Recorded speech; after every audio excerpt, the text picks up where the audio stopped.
اسی طرح حضرت عمر فاروق رضی اللہ عنہ کے زمانے کا واقعہ ہے کہ مصر کے گورنر عمرو بن عاص کے بیٹے محمد بن عمرو نے کسی وجہ سے ایک قبطی پر غصہ ہوئے اور اس کو بہت زیادہ مار دیا۔ اس قبطی کو حضرت عمر فاروق کی عدالت اور عدل کی خبر تھی۔ وہ اپنی فریاد لے کر حضرت عمر فاروق رضی اللہ عنہ کے پاس پہنچا۔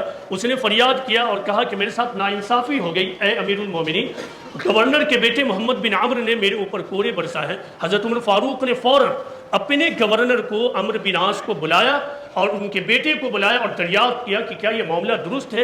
بات یہ طے پائی کہ معاملہ درست ہے۔ فوراً اس قبطی کو کہا کہ محمد بن عمرو کو کوڑے مارو۔ اس قبطی نے محمد بن عمرو کو یعنی گورنر کے بیٹے کو کوڑا مارا، اور اس وقت تک کوڑا مارا جب تک کہ وہ سر سے پیر تک لہو لہان نہیں ہو گئے تھے۔ اس کے بعد عمر فاروق رضی اللہ عنہ نے وہ تاریخی جملہ کہا عمرو بن عاص کو مخاطب کرتے ہوئے کہ اے عمرو بن عاص، تم نے کب سے لوگوں کو غلام بنانا شروع کر دیا، حالانکہ ان کی ماں نے ان کو آزاد جنا تھا۔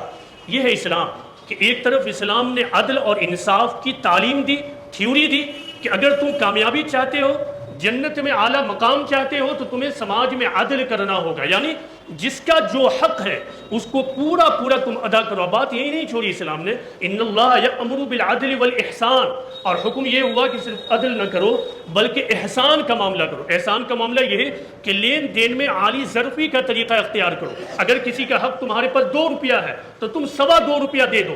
اگر کسی کا حق تمہارے پاس 1 کٹھا زمین آ رہا ہے، تم 1.25 کٹھا زمین دو۔ عالی ظرفی دکھاؤ، احسان کا طریقہ اختیار کرو، اور قرابت داروں کے اوپر بھی خرچ کرو۔ یعنی تمہارے مال میں صرف تمہارے ماں باپ اور فیملی ہی کا حق نہیں ہے، بلکہ جو تمہارے قریب لوگ ہیں ان کا بھی تمہارے اوپر حق ہے، تم خرچ کرو۔ یہ ہے اسلام میں عدل کا پیمانہ۔ تو یہ